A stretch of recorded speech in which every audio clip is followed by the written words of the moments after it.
Mesdames et messieurs, bonjour, je suis tout à fait ravi de vous retrouver dans cette nouvelle édition, dans votre émission semi-hebdomadaire, l'Égypte en ligne, votre fenêtre sur le monde égyptien, votre fenêtre sur les grands événements qui ont marqué la scène égyptienne dans presque tous les domaines. Justement, nous allons commencer cette nouvelle tournée dans le monde égyptien par cette visite qu'effectue actuellement le président égyptien Fattah al-Sisi. En fait, le président se dirige ce matin aux Émirats arabes unis, selon le porte-parole présidentiel, l'ambassadeur Bassam Radi. Cette visite intervient dans le cadre de la particularité des relations égypto-émiraties, des liens fraternels historiques ainsi que des relations de coopération, de coordination mutuelle à tous les niveaux entre les deux côtés. Il est prévu que le président Sisi se réunit avec Cheikh Mohammed bin Zayed Al Nahyan pour discuter de relations bilatérales ainsi que des consultations sur les développements des dossiers régionaux à la lumière des efforts déployés afin de préserver la sécurité nationale et de lutter contre les tentatives de déstabilisation des pays arabes. D'autre part, le président Abdel Fattah al-Sisi a tenu hier une conférence de presse conjointe à l'issue de ses entretiens avec son homologue algérien Abdelmejid Tebboune au palais d'El Tahrir au Caire.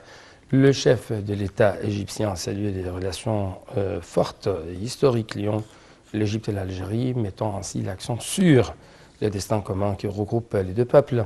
Sarah Maghrabi va vous donner plus d'explications.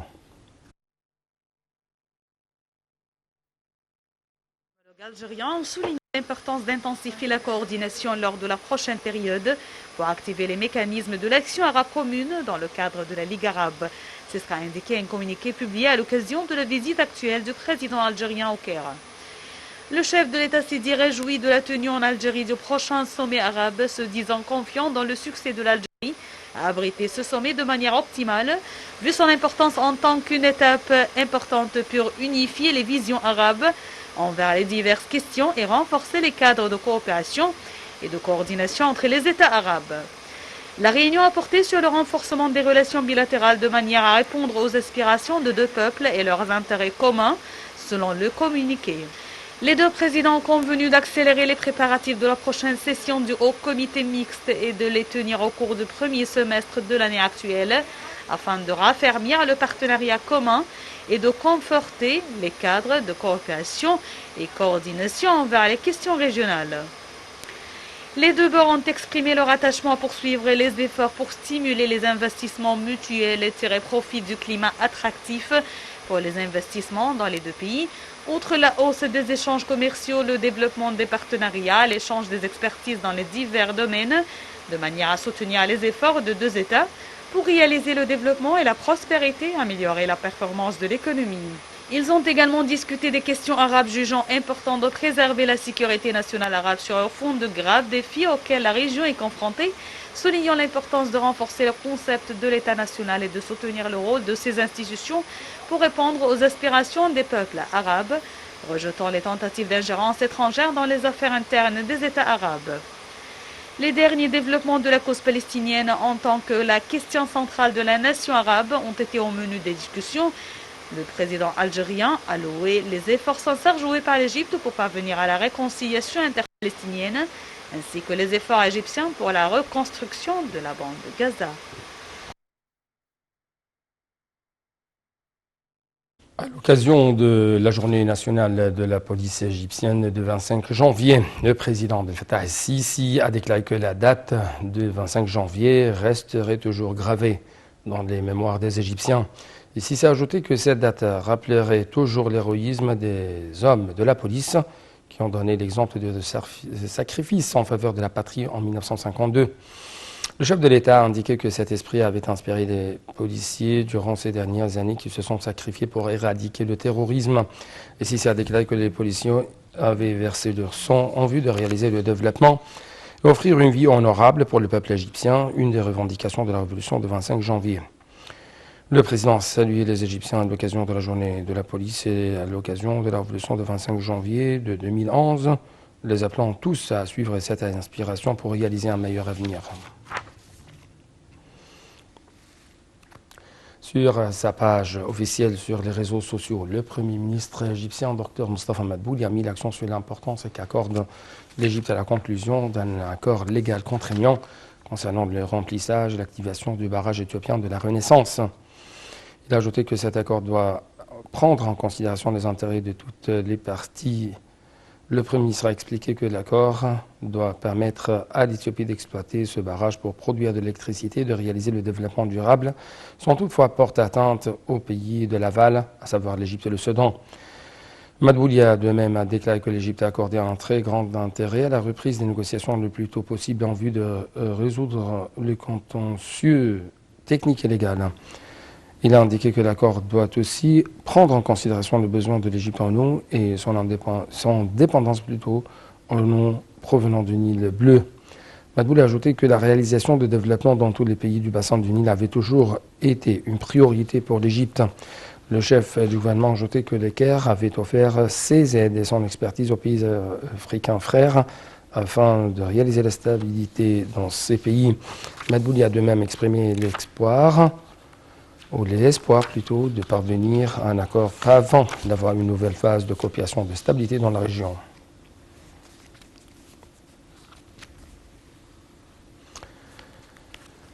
Sur le plan diplomatique, le ministre égyptien des Affaires étrangères, M. Sameh Shoukry, a examiné hier, lors d'un entretien téléphonique avec son homologue français Jean-Yves Le Drian, la coopération bilatérale et les moyens de la renforcer en faveur des intérêts de deux pays et de deux peuples.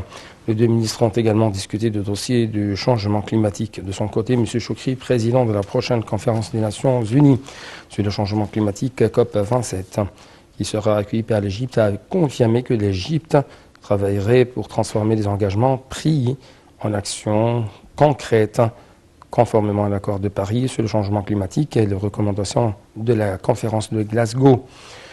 Les discussions ont également porté sur plusieurs questions régionales d'intérêt commun, dont les développements de la situation au Liban et en Libye.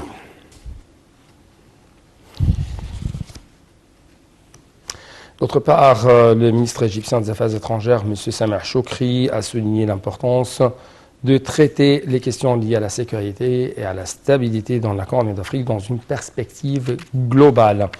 M. Shoukry a tenu de tels propos lors de son entrevue hier avec l'envoyé spécial des États-Unis pour la Corne d'Afrique, David Satterfield, dans le cadre de sa tournée actuelle dans la région.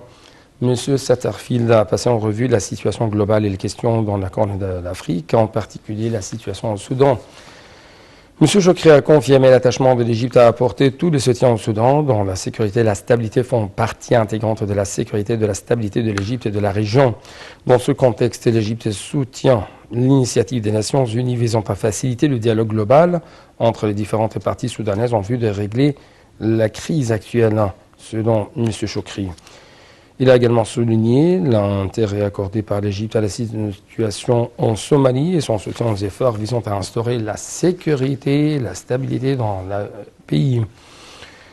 La réunion a également porté sur le barrage éthiopien de la Renaissance. Ce choc a jugé importante la reprise des négociations en vue de parvenir à un accord juridique juste, équilibré et contraignant sur les règles de remplissage et d'exploitation du barrage en tenant compte des intérêts des trois pays.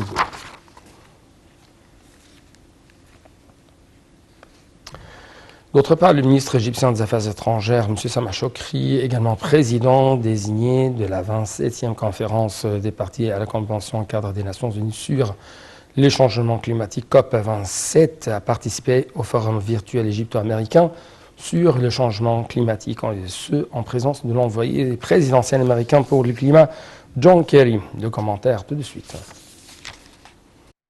Le ministre des Affaires étrangères, Sameh Shoukry, également président désigné de la 27e conférence des parties à la Convention cadre des Nations Unies sur les changements climatiques COP27, a participé lundi à la séance d'ouverture du forum virtuel égypto-américain sur le changement climatique en présence de l'envoyé présidentiel américain pour le climat, John Kerry. Ce forum organisé par la Chambre de commerce américaine s'inscrit dans le cadre des travaux en cours pour préparer la tenue de la COP27 en Égypte en novembre 2022. M. Chokri a indiqué que l'Égypte envisageait de compter sur les bons résultats réalisés lors de la COP26 à Glasgow et d'investir la volonté politique exprimée lors de la conférence précédente de passer du stade des promesses au stade de la mise en œuvre des engagements conformément à l'accord de Paris sur le changement climatique. L'Égypte tiendra lors de la COP27 à renforcer l'action internationale pour faire face au changement climatique à tous les niveaux, surtout en ce qui concerne les actions d'adaptation et le financement des efforts déployés par les pays en développement pour renforcer la résilience et mettre à exécution leurs engagements pertinents, a affirmé le chef de la diplomatie égyptienne. La COP27 est prévue sera un tournant au niveau de l'action climatique internationale et l'Égypte tiendra à travers sa présidence de cette conférence à mettre en avant les priorités du continent africain liées à la lutte contre le changement climatique. C'est ce qu'a dit M. Chokri. Le continent africain souffre plus que les autres des répercussions négatives du changement climatique, a-t-il ajouté. M. Chokri a souligné que l'Égypte aspirait à conjuguer les efforts internationaux liés au financement des questions climatiques vu qu'il s'agit du principal facteur qui détermine les capacités des pays en développement à respecter leurs engagements.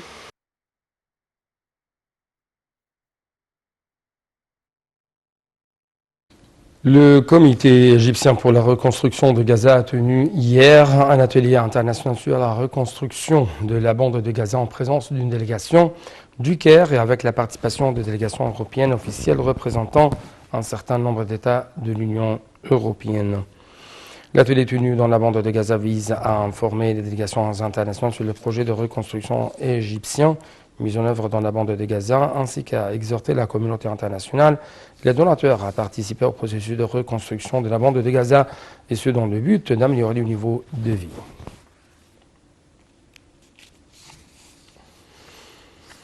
Sur le plan économique, le Premier ministre Dr Mostafa Madbouli a déclaré lundi que le président Abdel Fattah al-Sisi avait ordonné de continuer d'œuvrer pour augmenter les exportations égyptiennes au cours de la prochaine période.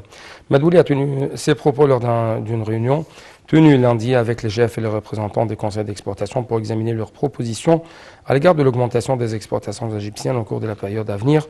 Et bien sûr, au début de la réunion, Dr Madbouli a remercié les responsables dans le domaine des exportations pour l'impulsion réalisée dans le taux de croissance des exportations égyptiennes durant l'année écoulée qui ont dépassé 32 milliards de dollars, ce qui était un bon résultat pour atteindre l'objectif de 100 milliards de dollars.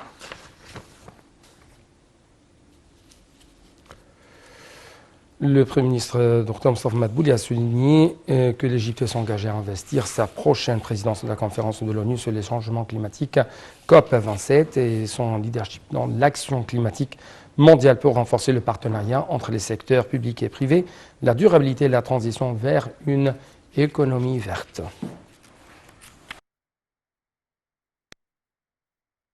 Le Premier ministre Mostafa Madbouli a souligné que l'Égypte s'engageait à investir sa prochaine présidence de la conférence de l'ONU sur les changements climatiques COP27 et son leadership dans l'action climatique mondiale pour renforcer le partenariat entre les secteurs publics et privés, la durabilité et la transition vers une économie verte.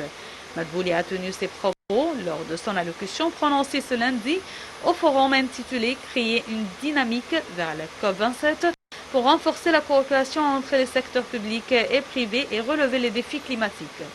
Le forum est organisé par la Chambre de commerce américaine en coopération avec la Chambre de commerce américaine en Égypte.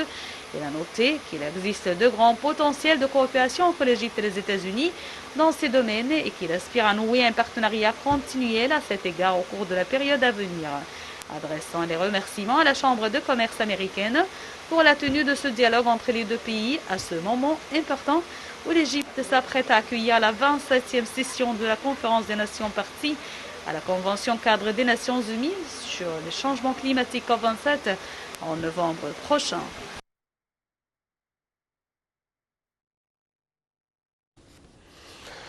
Plusieurs projets de développement comprenaient plusieurs secteurs de développement, notamment la transformation verte. La ministre de la Coopération internationale, Dr Rania Al-Mashat, a dit que ces projets qui seraient mis en place avec les partenaires de développement comprenaient plusieurs secteurs de développement, notamment la transformation verte. Elle a fait état de 58 projets qui sont en cours en matière d'adaptation au changement climatique avec un coût de 11,9 milliards de dollars.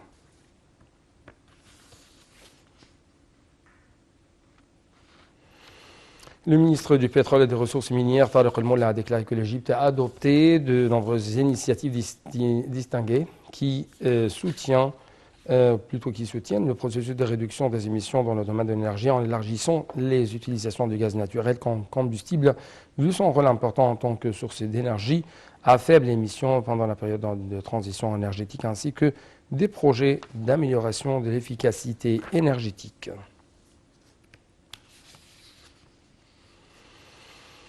La ministre du Commerce et de l'Industrie, Nevin Gamer, a déclaré hier que l'Égypte tenait à promouvoir la coopération avec la Libye dans les divers domaines, confirmant l'importance de renforcer les relations historiques et de voisinage en faveur des deux peuples frères et des économies des deux pays.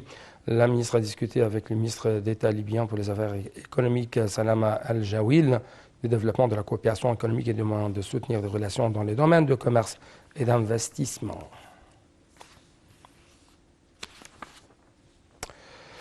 Le ministre du Développement local, Mahmoud Sha'raoui, a examiné avec la coordinatrice résidente des Nations Unies en Égypte, Elena Panova, et le consultant international des représentants résidents des Nations Unies, Antonio Vigilante, la coopération égypto-onusienne dans le cadre de l'initiative présidentielle Vie décente. M. Sha'raoui a salué le niveau de partenariat entre l'Égypte et les Nations Unies qui s'étend sur des décennies au cours desquelles de nombreux succès ont été réalisés au niveau de l'intégration avec les efforts de développement entrepris par le gouvernement dans divers domaines.